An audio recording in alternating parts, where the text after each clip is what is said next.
How important is BRICS? Well, it's more important on paper than reality, speaking honestly. Pleasure to meet you. It is my honor. It's my pleasure to meet you as well. Before we start, I just want to confirm whether I'm pronouncing your name correctly. It's Giuliano, right? I'm Giuliano. Giuliano. Okay, perfect. All right. So before we start, I actually had a different topic to start off for you, because I felt like, I wanted to discuss with you about the Islamic banking in Russia which is starting. I think they have proposed it. I'm not sure whether they have already initiated the phases for it or not. Are you aware of they something was yes, going on? yes. Uh-huh. Yeah, they started in 2020. And do you know like how they are moving forward? Like, is it like the state by state or something? Or No, for sure. So it is like, of course, a government's project. It was approved by the Duma and by the central bank. Now the pilot project is just for 4 republics: Chechnya, Dagestan, Bashkortostan, and Tatarstan. So it's a pilot project. They are trying to implement the Islamic banking and the Islamic financial products.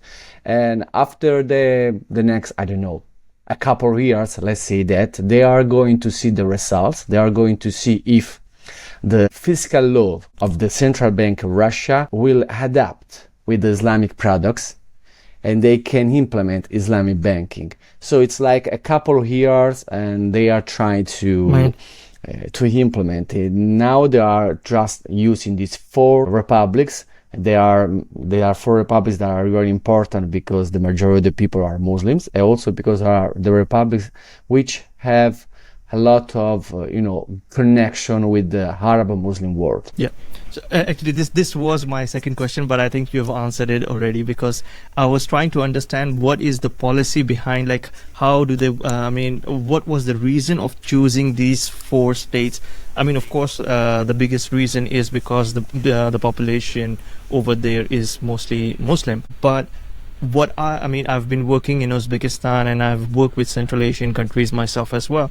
So I'm aware that there's a lot of population influx from Central Asia towards Russia for work purpose and business purpose as well. So you can say like my perception was that majority of the places where people are going for business purpose is most probably central states, or states which have, you can say like which are more commercial. So that is my perception, but of course, like, I'm sure you can shed some light on that. Well, first of all, we should give some background regarding these republics. So Chechnya and Dagestan are in the North Caucasus. The North Caucasus during the 90s was one of the most troublesome and most dangerous region in Russia. But Russia, since the beginning of the 21st century, has invested a huge amount of money to implement the socio-economic development of the region.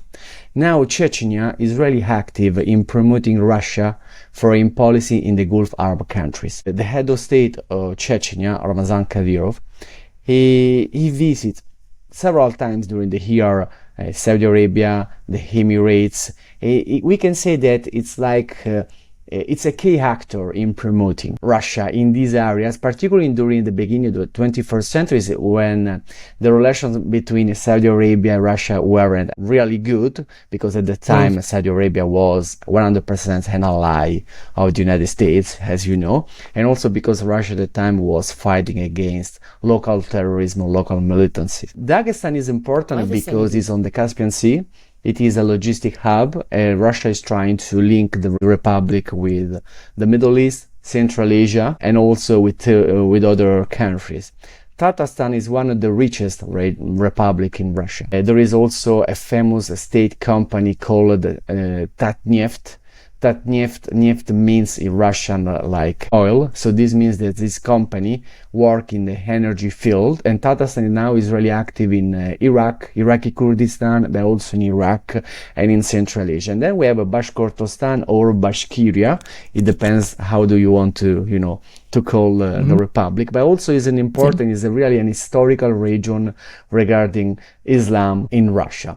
The reason for this strategic move Many commentators and also many scholars say that because of the sanctions, the Western sanction against Moscow, because of the Ukraine conflict, Russia needed to find a new market, a new partners, commercial partners. This was the main reason why, after many years, Russian authorities discussed this Islamic banking. They decided to start this pilot project during this period of Ukraine conflict, because now they need more investments, more investors, and they need to create a link with the Arab and Muslim world.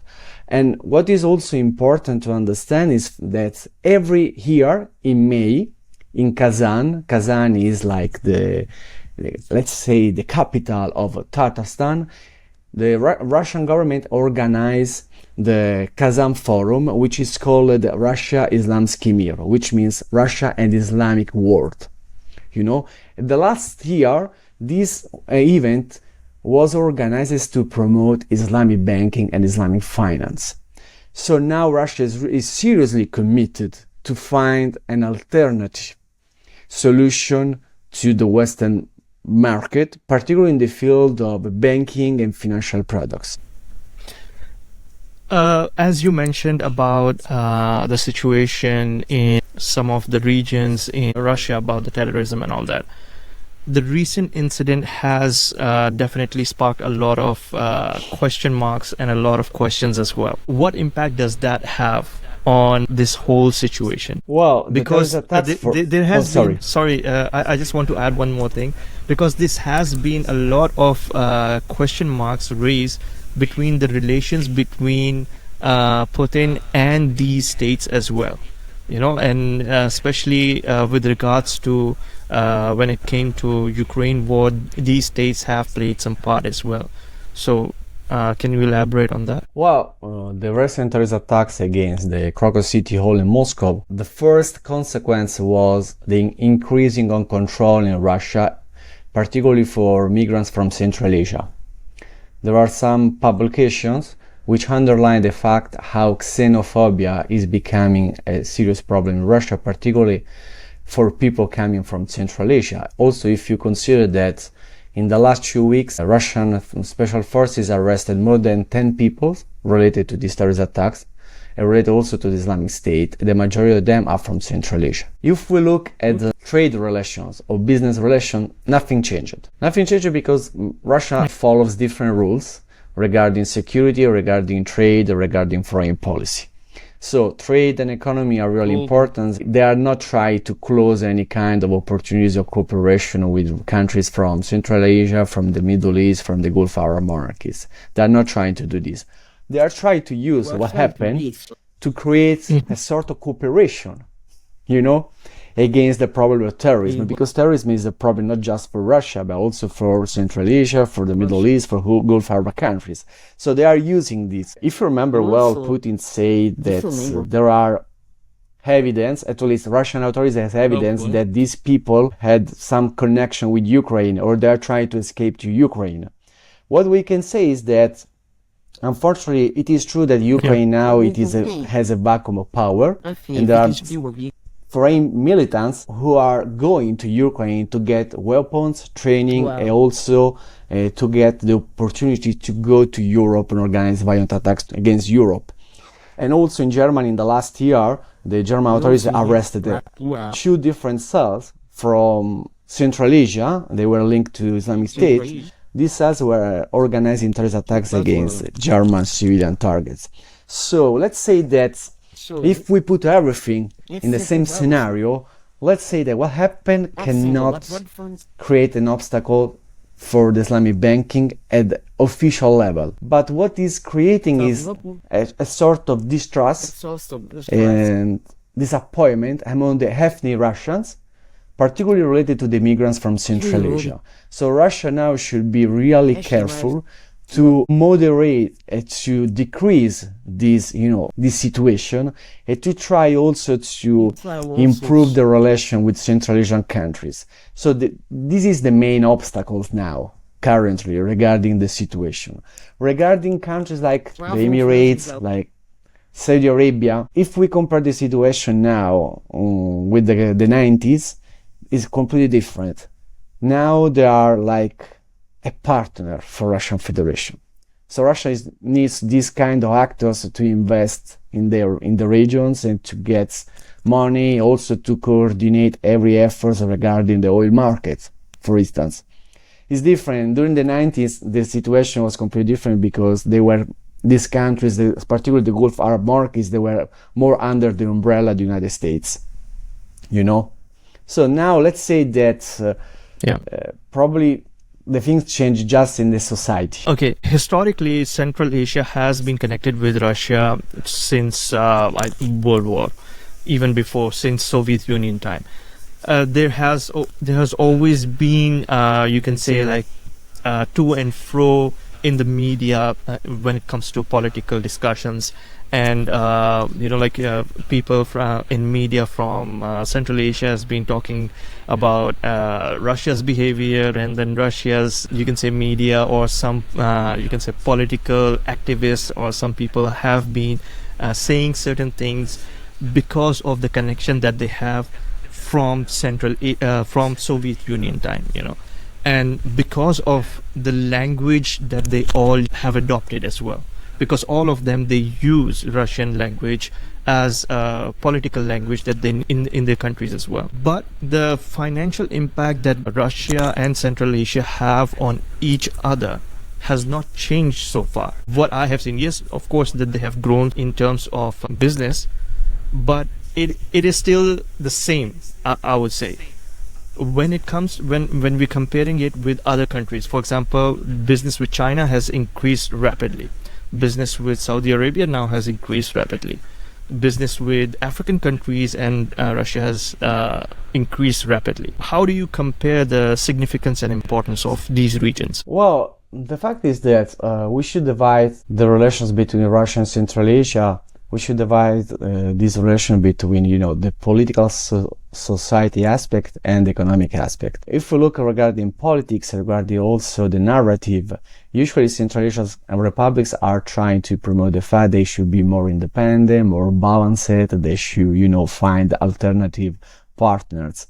But let's say that particularly from countries like Tajikistan, Kyrgyzstan, also Kazakhstan, they rely to Russia because of the remittance from the migrants who are working in Russian Federation.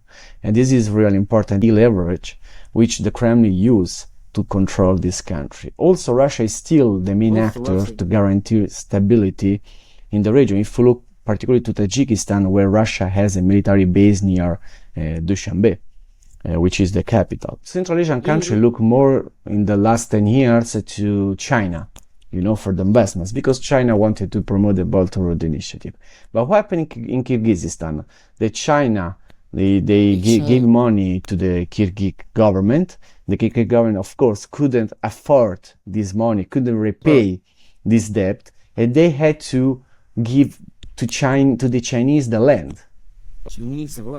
This is something never happened with the Russians. And also, now there is a sort of xenophobia in Central Asia, particularly in Kazakhstan, Kyrgyzstan, also in Tajikistan, because the Chinese are perceived like people, they cannot understand each other. It's different with the Russian. The Russian, they have a common historical, social background, cultural background. They have also a common language. With the Chinese, they don't have anything to share, and also they have some issues, some problems if we look at Xinjiang, for instance. So the fact is that the situation is completely different. Of course, now Russia is investing more efforts in Africa, probably in the Gulf Arab countries. But because if we compare the situation between Central Asia and these new markets, Russia and Central Asia is really, we can say that it's a stronghold of the Russian Federation. Some of the countries are part of the Eurasian Economic Union. Some of the countries are members of the Collective Security Treaty Organization. And the bilateral relations are really strong. Also Kazakhstan every time tried to balance between Russia, China, the West, Turkey.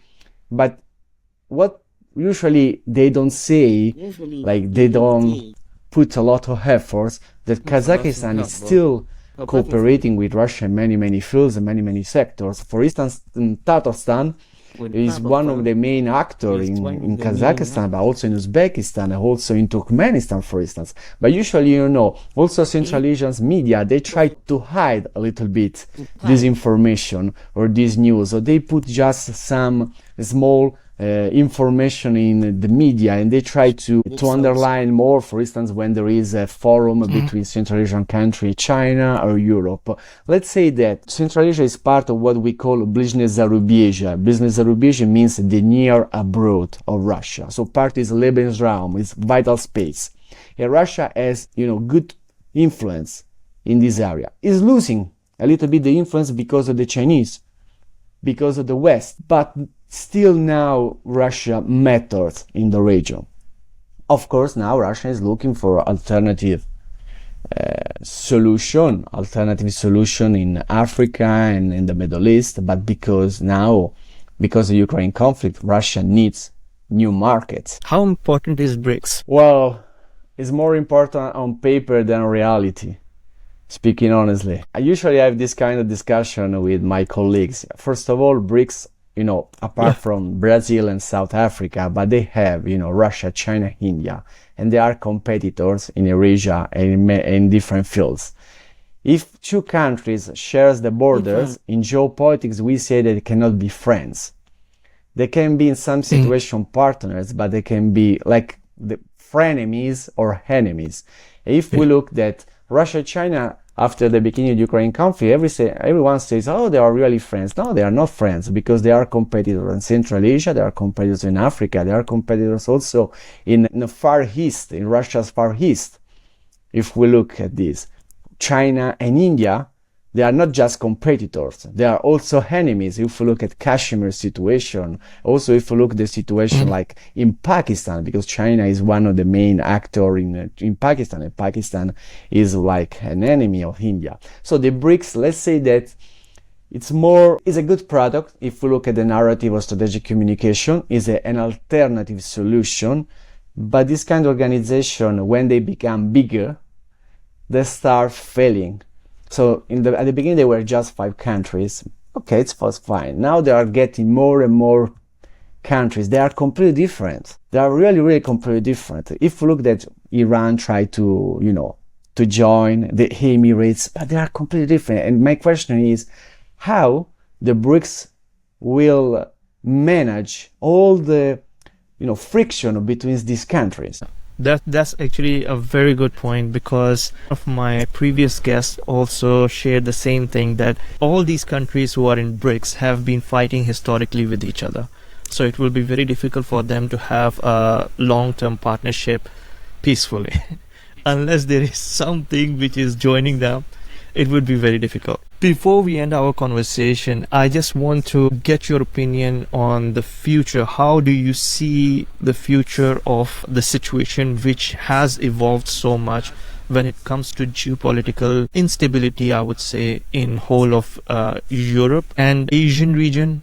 The African Asian region. Well, the situation, if we look at Europe, the situation is really critical, because Europe is facing a lot of problems. Europe didn't recover from the COVID-19 crisis, but since 2022, Europe started supporting financially, military support in Ukraine, and this action really affected the European politics, the European economy. Also Europe, because of all this situation, they sided more with the United States, but now the question is if at the end of the year Biden will be re-elected as a USA president, or we will have Trump. Because if we will have Trump, probably Europe should change also its stance regarding Ukraine. Regarding Asia, regarding Africa, let's say that Europe lost a lot of opportunities in Africa. Macron tried to use a sort of colonial strategy in Africa just to defend his country and to promote the interest of France in the industry and the mining industry in the region, but it was a sort of failure. And now Russia, Turkey, and China are more present in Africa than European countries. And Europe needs to be more present in Africa, particularly in North Africa, because we have a direct problem called migration, the migration crisis. Yeah. And regarding Asia, I can tell you that For my perception, Europe is, is behind China, Russia, and the United States in Asia. So the fact is that we are losing ground because we discovered that we needed to increase our presence in this market, emerging market, but we discovered just after the beginning of the Ukraine conflict. Because before, everyone probably was waiting for something or was fine that we had this kind of situation. And now we have to play in these two markets, but there are many actors now. There are many actors that have a better position, a better influence, a better deals with the local countries. So it's hard for Europe also because Europe, let's say that Europe is facing a political, economic and social crisis, and we don't know if Europe can overcome this crisis in the near future. Great. Thank you so much, Giuliano. I really appreciate your time, and I hope to get your input in the next episode as well. And I really appreciate it. Thank you so much. Thanks. Have a nice day, man. Thanks, Faisan. Thanks again for this invitation. It was my pleasure. Bye-bye. You're welcome. Thank you. Have a nice day.